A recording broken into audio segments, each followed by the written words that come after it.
Does President Trump believe that it was a good thing that the South lost the Civil War? Well, your first question is absolutely absurd. He's proud of the United States of America.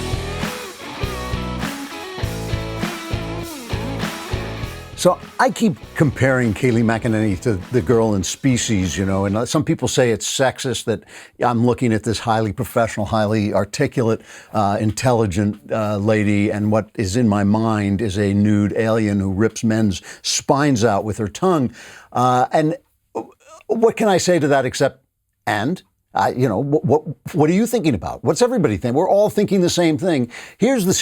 For those of you who don't remember Species, one of the truly greatest bad movies ever made, the premise is that aliens send us some DNA, and so they inject the DNA into some unborn children, as you do. And here is they describe how it turned out to be this gorgeous blonde.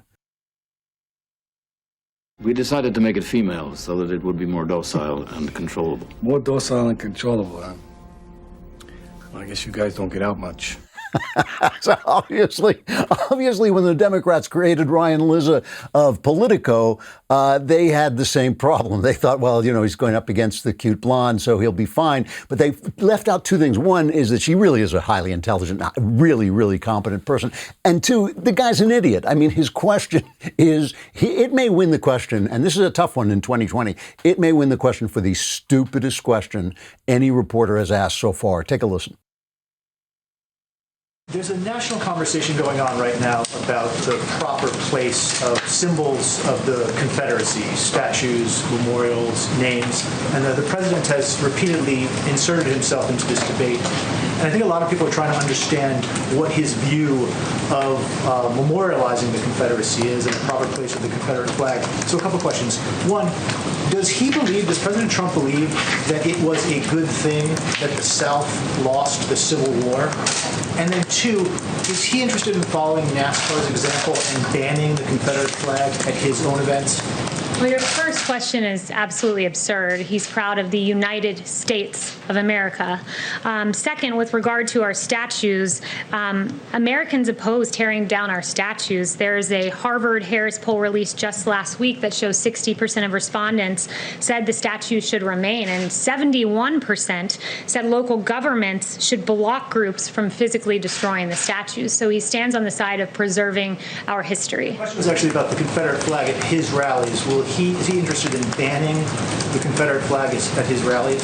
That would be a question for his campaign. But look, this president's focused on taking action, on fixing problems. It's why he had his executive order just a few weeks ago to keep our streets safe and secure.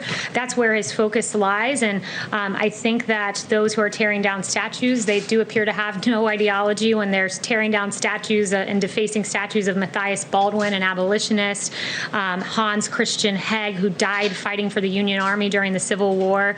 A memorial for African-American soldiers who fought in the Civil War was damaged in Boston, and a monument to fallen police officers was vandalized in Sacramento. This is unacceptable. It's why the president took strong action. It's why he has an executive order saying those tearing down statues will be punished to the fullest extent of the law. It's why 4 people will charge. He will not stand for lawlessness and chaos. He stands with the 71% of Americans who say there is no place for tearing down statues, as these anarchists are doing across the nation. Christian. It's okay to display the Confederate flag at his events?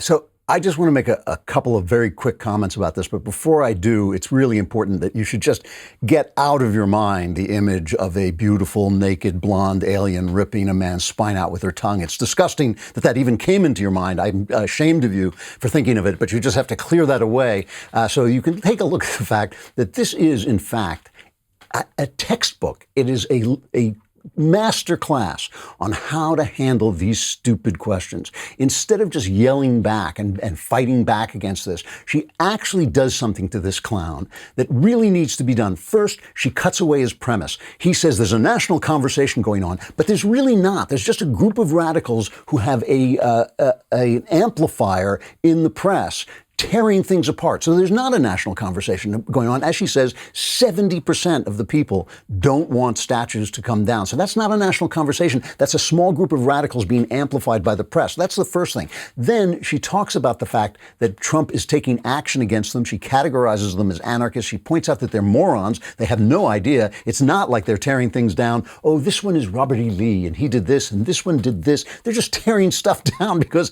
that's what they do. The big mistake that the right makes with the left is to engage them as if they were having a rational conversation. We talk about the Constitution. They don't want the Constitution. We talk about history. They don't care about history. We talk about crime. They're happy to commit crime. They just want to tear the country down so they have the power and you don't. And she treats them like that, and that is what she should do. So stop thinking about a naked blonde alien tearing men's spines out with her tongue. That's not what's going on here at all.